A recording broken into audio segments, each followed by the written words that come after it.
Hi, welcome to BuzzLogic Vino Diaries, where influencers talk and I taste. I'm your host, Valerie Combs, and we're here at District Wine Bar with the very lovely Jon Kaiser. Welcome, Jon. Thank you. It's good to be here. Lovely. Wow. Thank you. I think I'm blushing. Yeah, it's just the first word that came to mind. Jon is actually the chairman of SFBIG, which is San Francisco Bay Area Interactive Group. Well is that right? Done, yes. Yeah, it's a mouthful. And you're also a veteran on the agency front, right? Over a decade at a lot of top agencies. Throw some names out so people know your cred. They don't know my cred. I built the first digital media planning group within Y&R New York back in the late 90s. Okay. I was a media director with Digitas for a number of years earlier this decade, and most recently ran all digital and traditional media planning at Gray here in San Francisco. Just to name a few. Cool. Yeah. We're going to chat with Jon about a few things, but before we do that, we're going to try our Hot Marin. And this is, I believe, the grape that I've been told, the uni grape. Is that correct? That was sea urchin. I know. No, well, I'm probably saying it wrong. But the point is this is supposed to be sort of dry, minerally, fruity, and just refreshing all around. So I'm told. It was my fault, I think. It smells exactly as I described it. We both like that a lot. Did you like a little bit really quick about SFBIG? I just wanted to ask you sort of, what's sort of on the agenda? Well, maybe just describe what it is and then what's the main goal. Yeah, SFBIG's mission is really about education. I think there have been a lot of trade organizations in this market that have been really focused on networking, and I think that there have been some pitfalls in an organization that really keeps that as its main focus. So in two areas, we focus on education where we reach out into schools, both at the high school and college level. So we have a really good relationship right now with the San Francisco Unified School District. Oh, okay. We partner only with organizations that are as much a mouthful to say as our own. Keeping with so the SFUSD, the Unified School District, we're doing some things with them where we're programming a day to educate teachers about how their students are using the internet, and we're bringing in experts in mobile and social marketing and all of the different areas where we feel like their students probably know more than the teachers do. Oh, okay. So we're programming that, and we've also signed up a lot of people both on SFBIG's board and other people in the market to go in and actually speak to students and share their experience and sort of how they got to where they are.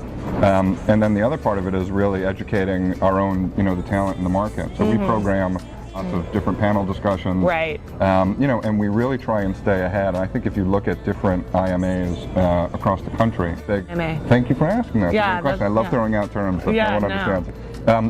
There are a variety of interactive marketing associations. I see. So Boston is BIMA or BIMA. All right. My favorite is the Dallas-Fort Worth IMA, which is DIFWIMA. Yeah. Rolls off the tongue. It's almost as good as SFBIG, but not quite. And I do think we do as good a job as any other interactive marketing association at programming content that's relevant at that time. Right. And we try and make sure that we bring as many different perspectives to the panel as possible. So, right. We'll have, where it's appropriate, agency representatives, publisher side, client side, right. So that we're attacking a particular topic. Yeah. As diversely as we can. Right. So for this year, is there anything with sort of the economic climate as it is that you guys are focusing on specifically, or is it just kind of more of the same? The biggest impact for us from an economic standpoint is really around sponsorships. Our members pay fees to join, but they attend all of the events for free. And so what we combine that with is all of our events are really sponsor driven. And the biggest challenge for us in this climate is getting our sponsorship sold. Right. We don't have any sponsors that don't think it's valuable, but we're there, looking at their marketing budgets, and a lot of them are cutting them. Right. It's making sure that we stay, at that sort of pinnacle of the value of how they communicate with the people within the community. Right. What are you? I'm interested just to delve a little bit into sort of kind of the members of SFBIG. Is it mostly agencies, or are there a lot of kind of brand advertisers as well? I think as with most interactive marketing associations, we're probably a little more than half publishers, probably 30 to 40% agencies, and then maybe 10% actual brands. But the good thing is our board of directors is structured in such a way that we've changed that dynamic within the board, so that we now have a pretty equal amount of agencies and brands involved in the board of SFBIG this year. And a big part of what we're planning this year is outreach to get more agencies and brands. Right. Well, let's talk a little bit about agencies specifically and challenges and opportunities as it relates to things like, let's say, social media currently. What do you see specific to social media and figuring, kind of cracking that nut, figuring that out for their clients, and anything else that maybe isn't social media related but you see as being a real kind of barrier? Yeah, and I would almost take that, it's a really good question, I would almost take it the other way and sort of go, the big barrier that agencies are facing right now is, their clients are cutting budgets, and a lot of them are really scrambling to operate as lean as possible, to remain profitable with their clients. And they're really being tasked with being as efficient as possible. Now the challenge is that efficiency and value have been sort of connected in this market, where quality and value are, sort of two very different things, right? So agencies, I think the sort of uber challenge that they have is delivering strategic value for their clients when most clients are really paying them to spend money. To do what they do well, which is spend their money. This is the point that Corey Trefaletti brought up actually on Vino Diaries not too long ago, which is sort of getting agencies to be able to package and really monetize the strategic thinking aspect. And especially as it relates to social media, that's something that's even more important because the monetization paths for that aren't as clear, so the strategic thinking is even more.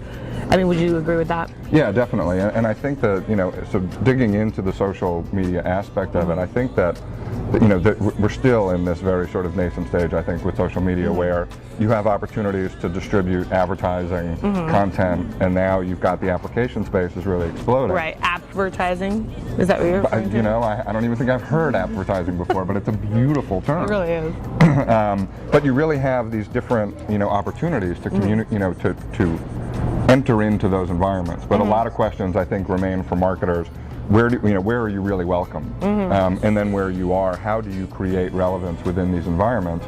And I think, like a lot of media like this, there are places where it's very targeted. There's sort of like a bullseye, where you can create a tremendous amount of relevance. But then the question becomes, how do you scale beyond that, and not get beat up by the audiences as not being welcome in those environments? Right. No, that's a good point. Your thought, really quick, on like the horse race of MySpace and Facebook. Well, that right now it really feels like, from an audience standpoint, that the race is pretty well settled down.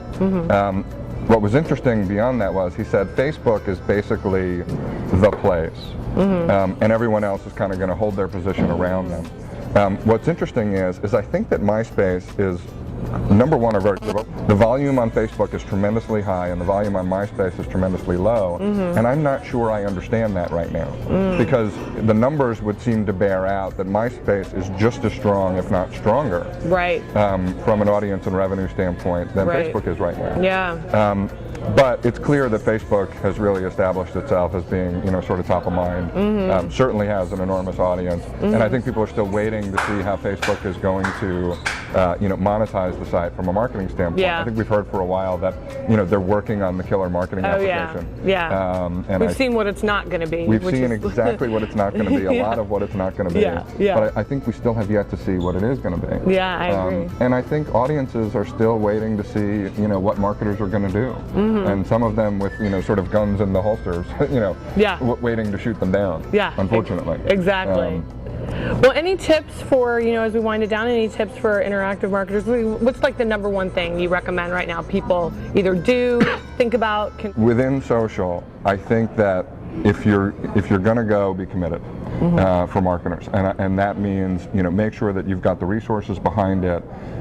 Even if you're going to go sort of gently and learn as you go. And I think it's important to take someone like a MySpace or a Facebook and bring their research teams into it to make sure that you're getting intelligence from them, and that you're treading, sort of very pragmatically into the space.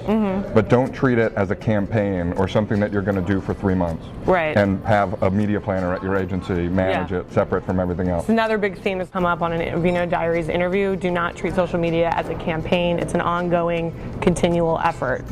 Correct? I'm going to have an original thought.